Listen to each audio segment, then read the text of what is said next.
Delhi high court में मैंने PIL file किया था कि जब भी कोई थाने में कोई कंप्लेन दे तो एक अंडरटेकिंग भी दे कि जो वो शिकायत कर रहा है उसके लिए narco polygraph brain mapping test कराने के लिए तैयार है। देश की अदालतों में इस वक्त लाखों करोड़ों केस धूल फांक रहे हैं। सालों साल केस चलते रहते हैं, कई बार बेगुनाह सजा काटते रहते हैं, गुनहगार बाहर घूमते रहते हैं। कई बार तो छोटे छोटे केस दशकों तक चल जाते हैं, क्योंकि तारीखों पर तारीख मिलना हिंदुस्तान की एक रीति बन चुका है। तो ऐसे में सुप्रीम कोर्ट के वरिष्ठ वकील अश्वनी उपाध्याय ने ब्रेन मैपिंग कानून बनाने को लेकर हाई कोर्ट में एक पीआईएल दाखिल की थी, लेकिन कोर्ट ने उसे खारिज कर दिया और कहा कि कानून बनाने का काम सरकार का है, ना कि कोर्ट का। कोर्ट ने सही कहा है, लेकिन हमारी सरकार इस बारे में क्या सोचती है और ये कानून होता क्या है, आज बात उसी पर करेंगे। नमस्कार, एनएमएफ न्यूज देख रहे हैं आप, मैं हूं आपके साथ अभिषेक पुंडीर। ब्रेन मैपिंग टेस्ट वही टेस्ट है जिससे आफ्ताब ने राज उगले हैं, अपने इरादे उगले हैं। तो ऐसे में तो ये साफ हो जाता है कि ये टेस्ट अपराधियों को पकड़ने के लिए एक अच्छा कानून है। अब पहले आप देखिए कि ये होता क्या है, ये काम कैसे करता है, और फिर सुनिए अश्वनी उपाध्याय का इस पर क्या कहना है। क्या होता है ब्रेन मैपिंग? ब्रेन मैपिंग एक न्यूरोसाइंस तकनीक है जिसके जरिए ब्रेन में मौजूद तरंगों की जांच की जाती है। इस जांच से यह समझा जाता है कि आरोपी ने भयानक अपराध किया है, उसे करने के लिए उसका दिमाग किस हद तक सक्षम है। ये एक नॉन इवेंटिव प्रोसेस है जिसके जरिए शरीर में किसी तरह का कोई काटना या इंजेक्शन नहीं लगाया जाता। ब्रेन मैपिंग के कारण इंसान को किसी तरह का शारीरिक या फिर मानसिक नुकसान नहीं पहुंचता। अब आप पहले सुनिए अश्वनी उपाध्याय का क्या कहना है, फिर आपको बताऊंगा ये किया कैसे जाता है। दिल्ली हाईकोर्ट में मैंने पीआईएल फाइल किया था कि जब भी कोई थाने में कोई कंप्लेन दे तो एक अंडरटेकिंग भी दे कि जो वो शिकायत कर रहा है उसके लिए narco polygraph brain mapping test कराने के लिए तैयार है। आज दिल्ली हाई कोर्ट ने यह कहते हुए पिटीशन को डिस्पोज ऑफ किया है कि कानून बनाना कोर्ट का काम नहीं है, कानून बनाना सरकार का काम है। मैंने दिल्ली हाई कोर्ट से यह कहा था कि जिस तरीके से बहुत बड़ी मात्रा में फेक केसेस फाइल हो रहे हैं, फेक एफआईआर फाइल हो रहे हैं, फेक गवाही हो रही है, झूठे केस, झूठी गवाही, झूठे कागज के कारण पूरे देश में जो निर्दोष हैं परेशान हैं और लाखों की संख्या में झूठे मुकदमे चल रहे हैं। इसका एक ही समाधान है कि जब भी कोई आदमी शिकायत करे पुलिस में या कोई भी व्यक्ति जब जाके कोर्ट में मुकदमा दाखिल करे तो एक अंडरटेकिंग दे कि जो कुछ मैं कह रहा हूं इसके लिए narco polygraph brain mapping test कराने के तैयार हूं। जब कोई गवाह आए वहां पे और गवाह ये कहे कि हाँ कुछ गवाही मैं देने जा रहा हूं, तो पहले ये भी कह दे कि जो कुछ मैं कहने जा रहा हूं इसके लिए मैं अपना narco polygraph brain mapping test कराने के लिए तैयार हूं। कैसे होता है ब्रेन मैपिंग टेस्ट?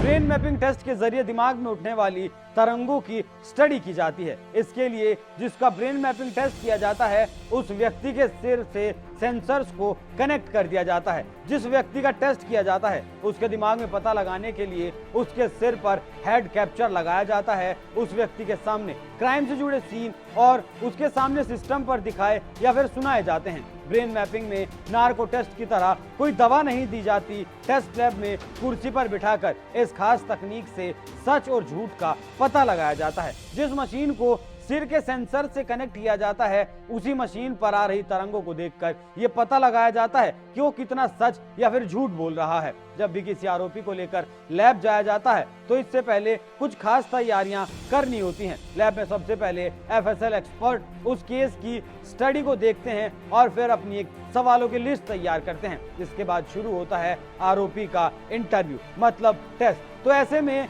अगर इस कानून को बना दिया जाए तो फिर दिक्कत क्या है, जब इसमें किसी तरह का दर्द नहीं है, किसी तरह का इंजेक्शन नहीं है और किसी तरह का काटना या छांटना नहीं पड़ता है, और उसके बावजूद भी सरकार इस कानून को लागू करने की दिशा में काम करती हुई नहीं दिखाई दे रही है। और अब हाई कोर्ट से भी अश्वनी उपाध्याय को निराशा हाथ लगी है। सरकार को अगर अदालतों के ऊपर से ये बोझ उतारना है तो इस कानून के बारे में सोचना पड़ेगा। आप इस खबर पर क्या राय रखते हैं? अपनी राय हमें कमेंट कर जरूर बताएं। नमस्कार। भारत में लाखों की संख्या में झूठे मुकदमे फाइल हो रहे हैं थाने में झूठी शिकायतें हो रही हैं, कोर्ट में झूठे मुकदमे फाइल हो रहे हैं, झूठी गवाही हो रही है, छेड़छाड़ के झूठे मुकदमे, SC/ST एक्ट के झूठे मुकदमे, रेप के झूठे मुकदमे, इसके अलावा और भी तरह तरह के झूठे मुकदमे, दहेज के झूठे मुकदमे। ये जो झूठे मुकदमे हैं, इनकी वजह से लाखों परिवार परेशान है।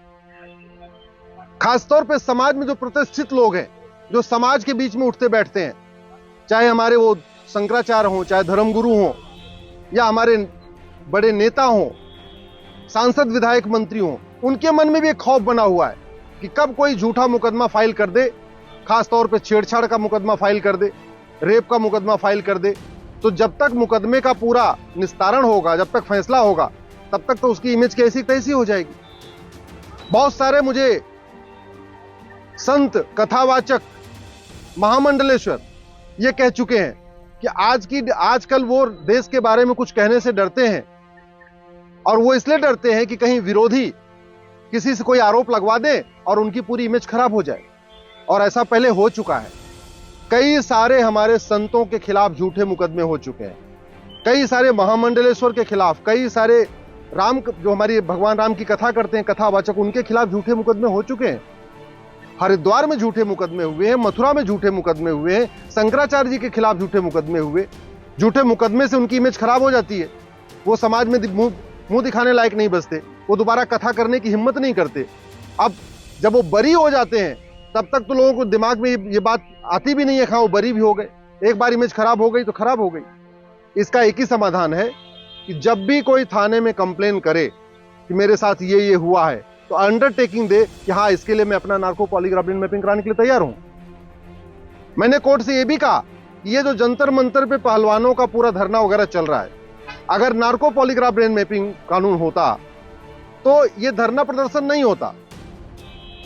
पहलवान जो आरोप लगा रहे हैं वो सच है, या बृजभूषण शरण सिंह जो अपनी सफाई में कह रहे हैं वो सच है, दोनों का टेस्ट हो जाता, 24 घंटे में पता चल जाता कि पहलवान सच बोल रहे हैं या बृजभूषण शरण सिंह सच बोल रहे हैं। इसी तरीके से जो बड़े बड़े आरोप लगाए जाते हैं, उदाहरण के लिए पहले केजरीवाल ने बोला था कि अदानी की कंपनियों में जो पैसा है वो प्रधानमंत्री का है, मोदी जी का है।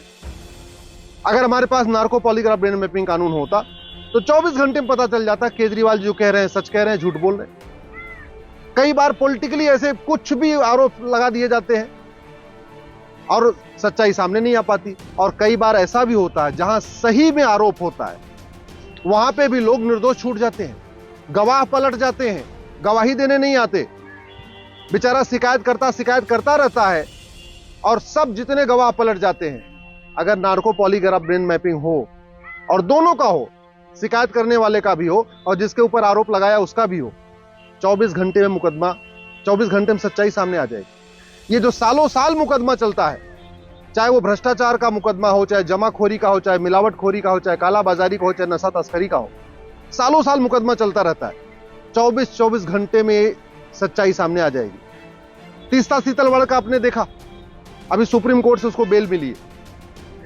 2002 का केस चल रहा है, 2023 आ गया, 2002 से 2023 आप जरा सोचिए,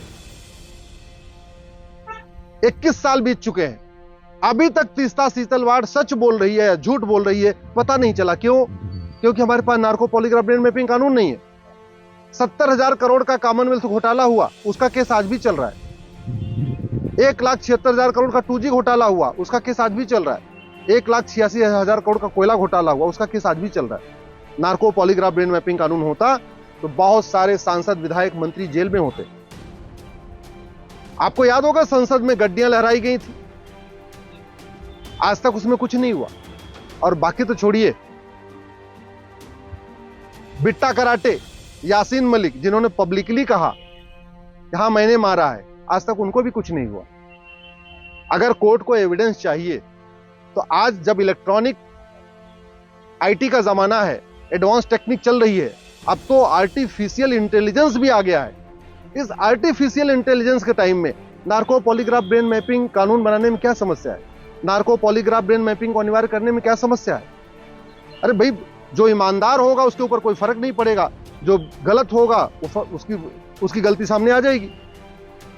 हाई कोर्ट ने भले मना कर दिया है, इस मैटर को मैं सुप्रीम कोर्ट ले आऊंगा, सुप्रीम कोर्ट में चैलेंज करूंगा और सरकार से भी निवेदन करता हूं कि आप तत्काल नार्को पॉलीग्राफ ब्रेन मैपिंग कानून बनाइए। कोर्ट से मैटर डिसाइड होने में सालों साल लग जाता है, संसद में एक दिन के अंदर कानून बन जाता है। अगर आप मेरी बात से सहमत हैं, आप चाहते हैं कि हाँ नार्को पॉलीग्राफ ब्रेन मैपिंग कानून हो, फर्जी केस बंद हो, फर्जी गवाही बंद हो, फर्जी मुकदमे बंद हो, तो प्लीज इस वीडियो को अधिक से अधिक शेयर करिएगा और अपने सांसदों विधायकों से मांग करिए नार्को पॉलीग्राफ ब्रेन मैपिंग कानून बनाने की। जहां अगर आप किसी आईएएस आईपीएस को जानते हैं उसको ये वीडियो भेजिए, किसी जज को जानते हैं उसको ये वीडियो भेजिए और पूछिए कि नार्को पॉलीग्राफ ब्रेन मैपिंग कानून बनाने में क्या समस्या है, नार्को पॉलीग्राफ ब्रेन मैपिंग अनिवार्य करने में क्या समस्या है। दुनिया के कई देशों ने बना लिया, अमेरिका ने बना लिया, सिंगापुर ने बना लिया, फिर भारत में क्यों नहीं होना चाहिए, ये टेस्ट क्यों नहीं होना चाहिए। बहुत आसान हो जाएगा जिस दिन ये नार्को पॉलीग्राफ ब्रेन मैपिंग कानून अनिवार्य हो जाएगा।